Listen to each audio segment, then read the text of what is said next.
ರಾಜ್ಯ ಸರ್ಕಾರ ಜಾಹೀರಾತನ್ನು ನಿರಂತರ ದಿನ ಕೊಡ್ತಾ ಇದ್ದಾರೆ. ಅವರು ಜಾಹೀರಾತು ಕೊಡ್ತಾ ಇರೋದ್ರಿಂದ ಪತ್ರಿಕೆಗಳಿಗೆ ಮಾಧ್ಯಮಗಳಿಗೆ ಒಂದಷ್ಟು ಸಹಕಾರ ಸಿಗ್ತಾ ಇದೆ. ಅವರು ಅದರಲ್ಲಿ ಹೇಳ್ತಿರೋದು ನುಡಿದಂತೆ ನಡೆದಿದ್ದೇವೆ. ನಾನು ಅವರಿಗೆ ಪ್ರಶ್ನಿಸೋದಕ್ಕೆ ಬಯಸ್ತೇನೆ. ನೀವು ಚುನಾವಣಾ ಪೂರ್ವದಲ್ಲಿ ರಾಜ್ಯದ ಎಲ್ಲ ನಿರುದ್ಯೋಗಿ ಯುವಕರಿಗೆ ಅಂತ ಹೇಳಿದ್ರಿ. ಇವತ್ತು ನೀವು 5ನೇ ಗ್ಯಾರಂಟಿ ಯುವ ನಿಧಿ ಅಂತ ಕೊಡ್ತಾ ಇರೋದು ಎಲ್ಲ ನಿರುದ್ಯೋಗಿ ಯುವಕರಿಗೆ ಅಲ್ಲ.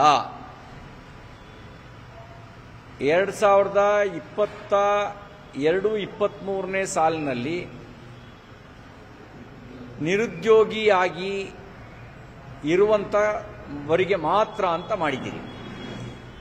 ನುಡಿದಂತೆ ನಡೆದಿದ್ದೀವಿ ಅನ್ನೋದಕ್ಕೂ ನೀವು ಮಾಡ್ತಿರೋದಕ್ಕೂ ಅಜಗಜಾಂತರ ವ್ಯತ್ಯಾಸ ಇದೆ. ಅಂದರೆ ಈ ಸಾಲಿನಲ್ಲಿ ಯಾರು ನಿರುದ್ಯೋಗಿಗಳಾಗಿದ್ದಾರೆ ಅವರಿಗೆ ಮಾತ್ರ ಅಂತ ಹೇಳ್ತಾ ಇದ್ದೀರಿ.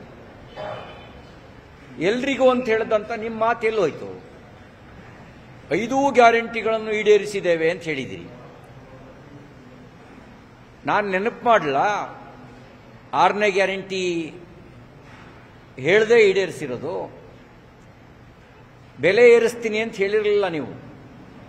ವಿದ್ಯುತ್ ಶಕ್ತಿ ಬೆಲೆ ಏರಿಸಿದ್ರಿ, ಅಬ್ಕಾರಿ ದರ ಏರಿಸಿದ್ರಿ, ಸ್ಟಾಂಪ್ ಡ್ಯೂಟಿನಲ್ಲಿ ಹೆಚ್ಚಳ ಮಾಡಿದ್ರಿ, ಮೋಟರ್ ವೆಹಿಕಲ್ ರಿಜಿಸ್ಟ್ರೇಷನ್ ದರವನ್ನು ಹೆಚ್ಚಿಸಿದ್ರಿ, ಪೆಟ್ರೋಲ್ ಮತ್ತು ಡೀಸೆಲ್ ಮೇಲೆ ಸೆಸ್ ಹಾಕಿದ್ರಿ. ಇವ್ಯಾವುದನ್ನು ಹೇಳದೆ ಮಾಡಿದಂಥ 6ನೇ ಗ್ಯಾರಂಟಿ ಜನರಿಗೆ ಮಾಡಿದ ಮೋಸ 6ನೇದು. 7ನೇ ಗ್ಯಾರಂಟಿ ಹೇಳಲ್ಲ. ನೀವು ವಿದ್ಯುತ್ ಕಡಿತ ಮಾಡ್ತೀವಿ ಅಂತ ಹೇಳಿರಲಿಲ್ಲ. ಇವತ್ತು ಹಳ್ಳಿಗಳಲ್ಲಿ ವಿದ್ಯುತ್ ಕಡಿತ ಇದೆ. ಕುಡಿಯೋ ನೀರು ಕೊಡೋದು ಸಮಸ್ಯೆ ಆಗಿದೆ. ವಿದ್ಯುತ್ ದರ ಏರಿಕೆ 6ನೇ ಗ್ಯಾರಂಟಿ ಆದರೆ ವಿದ್ಯುತ್ ಕಡಿತ 7ನೇ ಗ್ಯಾರಂಟಿ. 8ನೇ ಗ್ಯಾರಂಟಿ ಹೇಳಲ್ಲ. ಅಭಿವೃದ್ಧಿ ಕಾರ್ಯಗಳನ್ನು ಸ್ಥಗಿತ ಮಾಡಿರೋದು ನಿಮ್ಮ 8ನೇ ಗ್ಯಾರಂಟಿ, ನೀವು ಹೇಳ್ದಲೇ ಮಾಡಿರೋದು. 9ನೇ ಗ್ಯಾರಂಟಿ ಹೇಳಬೇಕಾ? ಜಾತಿ ಎತ್ಕೊಟ್ಟೋದು ನೀವು 9ನೇ ಗ್ಯಾರಂಟಿ. ಇದನ್ನು ಹೇಳಿರಲಿಲ್ಲ ನೀವು. ಜಾತಿ ಎತ್ತಿ ಕಟ್ಟಿ ಹೊಡೆದಾಡಿಸೋದು ನಿಮ್ಮ 9ನೇ ಗ್ಯಾರಂಟಿ. ಕಾಂತರಾಜ ಆಯೋಗ, ಆ ಆಯೋಗವನ್ನ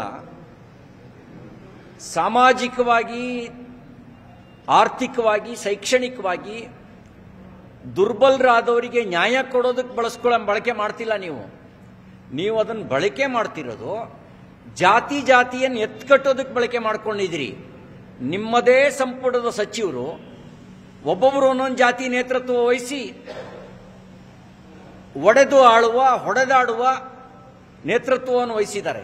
ಇದು ನಿಮ್ಮದು 9ನೇ ಗ್ಯಾರಂಟಿ. ಇನ್ನು 10, 11, 12 ಗ್ಯಾರಂಟಿಗಳ ಪಟ್ಟಿ ನಮ್ಮ ಹತ್ರ ಇದೆ. ಕನ್ನಡಿಗರ ಮೆಚ್ಚಿನ ನಿಮ್ಮ ನ್ಯೂಸ್ 18 ಕನ್ನಡ ಈಗ ವಾಟ್ಸ್ಆಪ್ನಲ್ಲಿಯೂ ಲಭ್ಯ.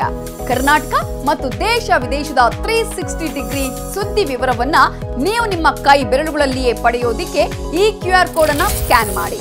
ನಮ್ಮ ಚಾನೆಲ್ ಅನ್ನ ಫಾಲೋ ಮಾಡಿ, ನೋಟಿಫಿಕೇಶನ್ ಆನ್ ಮಾಡಿ.